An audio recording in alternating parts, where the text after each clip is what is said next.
Hi, നമസ്കാരം. കുറേ നാളുകളായിട്ട് വിചാരിക്കുകയാണ് ഈ ഇൻസ്റ്റാഗ്രാം ഇൻഫ്ലുവൻസേഴ്സിനെ കുറിച്ച് കുറച്ച് കാര്യങ്ങൾ സംസാരിക്കണം എന്നുള്ളത്. കാരണം എന്താ വെച്ചിട്ടുണ്ടെങ്കിൽ നമ്മളിപ്പോൾ ഇൻസ്റ്റാഗ്രാം ഇൻഫ്ലുവൻസേഴ്സ് എന്ന് പറഞ്ഞ് കണ്ടുകൊണ്ടിരിക്കുന്ന പലരും പല കേസുകളും, അതായത് പ്രത്യേകിച്ച് നമ്മൾ സ്ത്രീകളിലുണ്ടാകും.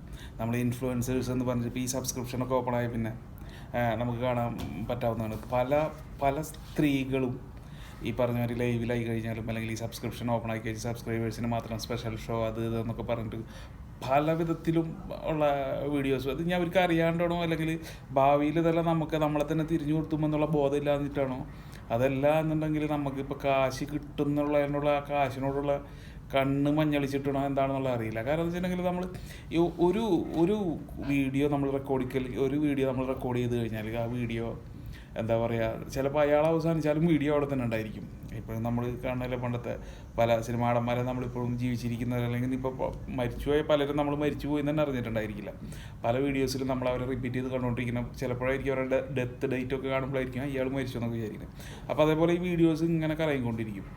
അപ്പോൾ ഇപ്പോൾ ഈ കണ്ടൻറ് ക്രിയേറ്റേഴ്സ് എന്നും പറഞ്ഞിട്ട്, കണ്ടൻറ് ക്രിയേറ്റേഴ്സ് എന്ന് പറയാൻ പറ്റില്ല, ഇവരെ സബ്സ്ക്രിപ്ഷൻ എന്നും പറഞ്ഞിട്ട് കാണിച്ചു കൂട്ടുന്ന ഈ തമ്മാടിത്തരങ്ങൾ, അല്ലെങ്കിൽ ഈ പറഞ്ഞ ഇത് എന്താ പറയുക, ഇവർക്കിതിനെ വരുംവരായിക അറിഞ്ഞിട്ടണോ അല്ലെങ്കിൽ അറിഞ്ഞിട്ടും ഈ കാശ് കിട്ടണോണ്ട് ഇപ്പോഴത്തെ കാര്യം നടക്കട്ടെ എന്ന് വിചാരിച്ചിട്ടുണ്ടോ എന്താണെന്നുള്ള അറിയില്ല. കാരണം എന്താ വെച്ചിട്ടുണ്ടെങ്കിൽ ഇവരിലെല്ലാവരിലും നമ്മൾ കണ്ടിട്ടുള്ള ഈ സബ്സ്ക്രിപ്ഷൻ സ്റ്റാർട്ട് ചെയ്തിട്ടുള്ള പെണ്ണുങ്ങളാണ് കൂടുതലുണ്ട്. ആണുങ്ങൾ ഇപ്പോൾ എന്ത് കാണിച്ചു കഴിഞ്ഞാലും റീച്ച് ആവാൻ പറ്റില്ല. ഇപ്പം നമ്മൾ ഇൻസ്റ്റാഗ്രാമോ അല്ലെങ്കിൽ ബാക്കിയുള്ള സോഷ്യൽ മീഡിയ എടുത്തു കഴിഞ്ഞാലോ ഏറ്റവും പെട്ടെന്ന് റീച്ച് ആവുന്നതും വൈറലാവുന്നതും സ്ത്രീകളാണ്. ഇത് സ്ത്രീത്വത്തെ വാനിക്കലും മറ്റു ഇതൊന്നുമല്ല.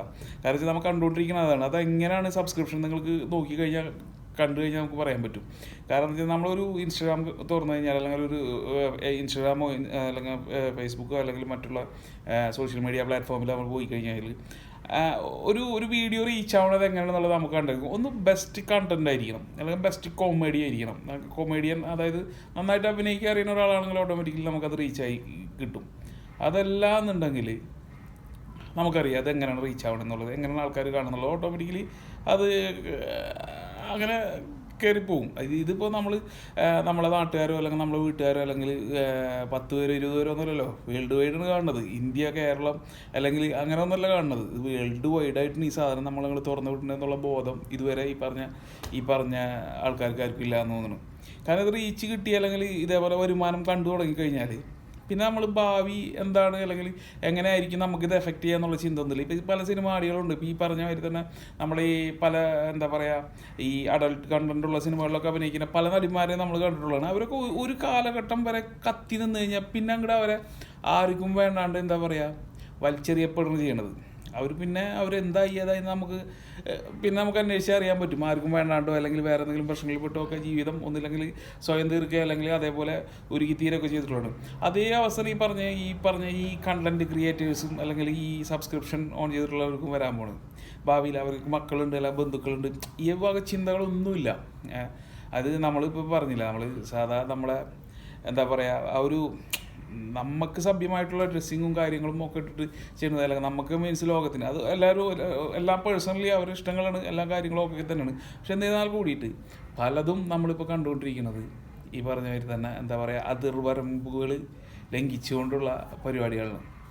ഇപ്പോൾ ഒരാളുടെ ജീവിതത്തിൽ അതിർവരമ്പ് തീരുമാനിക്കാൻ വേറൊരാൾ അല്ലെങ്കിൽ ഞാനോ നിങ്ങളൊന്നും എന്താ പറയുക അർഹരല്ല എന്നുള്ളത് അറിയാം. എന്നിട്ട് നമ്മൾ ജീവിക്കുന്ന സമൂഹം അല്ലെങ്കിൽ നമ്മളെ മക്കളുണ്ട്, നമ്മളെ ബന്ധുക്കളുണ്ട്, സുഹൃത്തുക്കളുണ്ട്, ഇവർ പലരും കാരണം ചെയ്ത് സബ്സ്ക്രിപ്ഷൻ എന്നും പറഞ്ഞിട്ട് ഇവർ കാണിക്കണമൊക്കെ അത് പിന്നെ കോപ്പി ഇതും ഒക്കെ ആയിട്ട് ഇങ്ങനെ ഒഴുകി നടക്കല്ലേ. അപ്പോൾ ഇതൊക്കെ പലരും കാണുന്നുണ്ട്, ഇതാവണുണ്ട്. അവരെ ഏത് നിലയിലാണ് അവരെ നമ്മൾ കാണുന്നത് എന്നുള്ളത് മനസ്സിലാക്കാനുള്ളൊരു ബോധം കൂടിയില്ല. അതായത് നമ്മൾ കളിയാക്കണുണ്ടോ അല്ലെങ്കിൽ നമ്മൾ വേറൊരു കണ്ടുകൊണ്ടോ കാണുന്നത് എന്നുള്ളത് മനസ്സിലാക്കണം. ഇവരെല്ലാം സെലിബ്രേറ്റിലായിട്ട് എന്താ പറയുക വിലസിക്കൊണ്ടിരിക്കുന്നത്. സെലിബ്രിറ്റികളെന്നും പറഞ്ഞിട്ട് പലവിധ ഇതേപോലെ എന്താ പറയുക സെലിബ്രേഷൻ നടക്കുന്ന സ്ഥലങ്ങൾക്കും അല്ലെങ്കിൽ ഉദ്ഘാടനം അല്ലെങ്കിൽ കല്യാണം എന്നിവങ്ങളൊക്കെ കയറി വരെ അല്ലെങ്കിൽ സെലിബ്രിറ്റി എന്നും പറഞ്ഞ് വരെ സ്റ്റാറ്റസ് എന്തെങ്ങനെയാണ് സെലിബ്രിറ്റി ആയതെന്ന് പിന്നാമ്പുറം നോക്കുമ്പോൾ നമുക്ക് മനസ്സിലാവണം. പല സെലിബ്രിറ്റികൾ അതിപ്പോൾ ഒരു വസ്ത്രദാനത്തിൻ്റെ അല്ലെങ്കിൽ ഇതേപോലുള്ള കണ്ടന്റുള്ള മാത്രമല്ല, ബാക്കി പല കേസുകളിൽ പെട്ടവരും, കൊള്ളയിൽ പെട്ടവരും, കൊലയിൽ പെട്ടവരും, ഈ സ്ത്രീപീഡനത്തിൽ പെട്ടവരും, മറ്റുള്ള ആണി ട്രാപ്പിൽ പെട്ടവരും ഒക്കെയാണ് സെലിബ്രിറ്റികൾ. എന്നിട്ട് അവർ ഉദ്ഘാടനത്തിൽ വിളിക്കാൻ കുറേ ആൾക്കാർ വേറെ. നമ്മൾ പറഞ്ഞിട്ട് കാര്യമില്ല. പക്ഷേ നമ്മളിത് ചില കാര്യങ്ങളൊക്കെ കണ്ടു കഴിഞ്ഞാൽ പറയാതെ ഇരുന്നാലാണ് വിഷമം. പറഞ്ഞു കഴിഞ്ഞാൽ അതങ്ങോട്ട് ആ ഒരു ഭാഗം നമുക്ക് അങ്ങോട്ട് ഒഴിവാക്കി വിടാം. എന്തായാലും ഇതിനൊക്കെ വരുമ്പോൾ എല്ലാവരും അവരവരെ അനുഭവിക്കണം എന്ന് പറഞ്ഞുകൊണ്ട് നിർത്തരുത്. ഓക്കെ.